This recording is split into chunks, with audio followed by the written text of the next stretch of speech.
sera l'épidémie le 11 mai? Est-ce que vous considérez qu'à cette date, dans 4 semaines donc, eh bien nous en aurons fini, le pic sera largement dépassé, nous serons en décrue importante?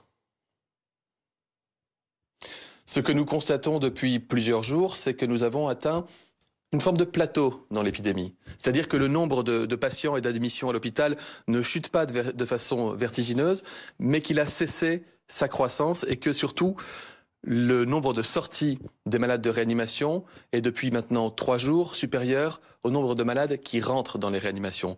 Ce que le président de la République a dit tout à l'heure, c'est le formidable exploit de nos soignants. L'incroyable mobilisation de tous, première ligne, deuxième ligne, et surtout ce qu'a réussi notre hôpital, public et privé, à savoir permettre de soigner toutes les personnes qui avaient besoin de soins dans les meilleures conditions, lors même que, je vous le disais il y a quelques minutes, il y a presque encore 7000 malades du Covid dans les réanimations, alors que nos réanimations ne contiennent normalement, en temps normal, que 5000 places. C'est dire tout l'effort qui a été réalisé. Ce que nous regardons, c'est la décroissance du nombre de la saturation des hôpitaux, la décroissance du nombre de nouveaux diagnostics, et c'est ce que nous attendons, c'est ce que nous espérons dans les prochains jours et les prochaines semaines. Le président l'a dit, je le dis également à chaque fois, il faut être humble face à un virus que nous ne connaissions pas, dans des conditions d'une épidémie jamais connue sur l'ensemble de notre planète, et qui nous contraigne en permanence, et qui nous oblige en permanence, et qui nous pousse en permanence à nous adapter, à être capable de réévaluer les politiques sanitaires. Ce que nous pensons sincèrement aujourd'hui et ce que nous constatons, c'est que, encore une fois, l'effort des Français, ce confinement en place dans notre pays depuis plusieurs semaines, non seulement sauve des vies, mais permet d'entamer la décrue de l'épidémie. Nous verrons à quel niveau de l'épidémie nous serons dans 4 semaines, mais comme toujours, nous nous y préparons. Est-ce que vous pouvez garantir que le 11 mai, il y aura des masques pour tout le monde? Et dans ce cas-là, ça marchera comment? Les masques seront distribués, par exemple, à l'entrée du supermarché ou à l'entrée du métro? Ça se passera comment? Le président de la République a dit tout à l'heure qu'il demandait au gouvernement, dans les 15 prochains jours, de mettre en place un plan, une stratégie globale que nous présenterons en transparence aux Français. Il y sera question des masques, il y sera question des tests, il y sera question des traitements, il y sera la question de la manière d'isoler les personnes qui seront diagnostiquées malades, il y sera question de tout ce que nous mettons en œuvre et de tout ce que nous mettrons en œuvre dans notre pays pour que le déconfinement se passe dans les meilleures conditions. La question de masques, je sais, est une question importante. Le président a dit un certain nombre de choses tout à l'heure, notamment sur le fait qu'il y aurait, dans certaines conditions, une très forte incitation à ce qu'il y ait une protection par masque. Vous le savez, les entreprises françaises ont été totalement réorientées dans leur capacité à produire des masques dits grand public, quand dans le même temps, nous importons massivement des masques en provenance de Chine et que nos propres entreprises nationales ont multiplié leur capacité à produire ces moyens de protection pour l'ensemble des soignants de notre pays. Encore une question, Olivier Véran. Les tests.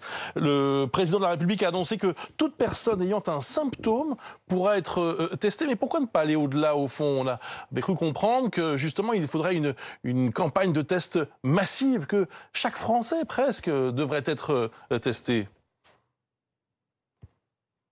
Semaine après semaine, nous renforçons notre capacité de dépistage dans notre pays.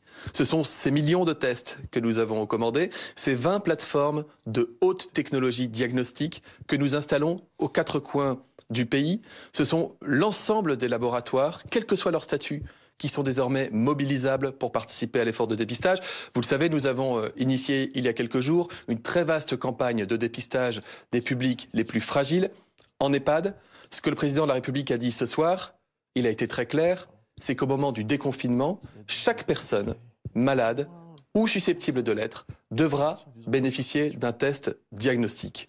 Ce qui va nous obliger à mobiliser toutes les capacités d'innovation de notre pays, de nous reposer sur toutes les forces vives de la nation. Nous devrons envisager des tests évidemment avec les hôpitaux, avec les laboratoires, mais également nous appuyer sur des équipes mobiles, des drive tests, mais également les pharmacies et encore bien d'autres structures qui seront nécessaires. Et grâce à ces tests, tout malade diagnostiqué pourra être isolé, et nous pourrons ainsi casser les chaînes de transmission du virus.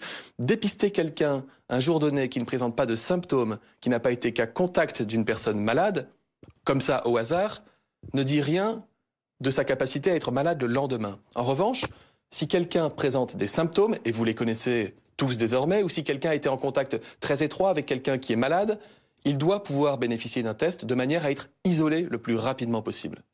Une toute dernière question, Monsieur le Ministre. Est-ce que vous pouvez nous garantir que le déconfinement commencera bien le 11 mai ou ce n'est encore qu'une possibilité ce soir? Les choses ont été dites avec clarté.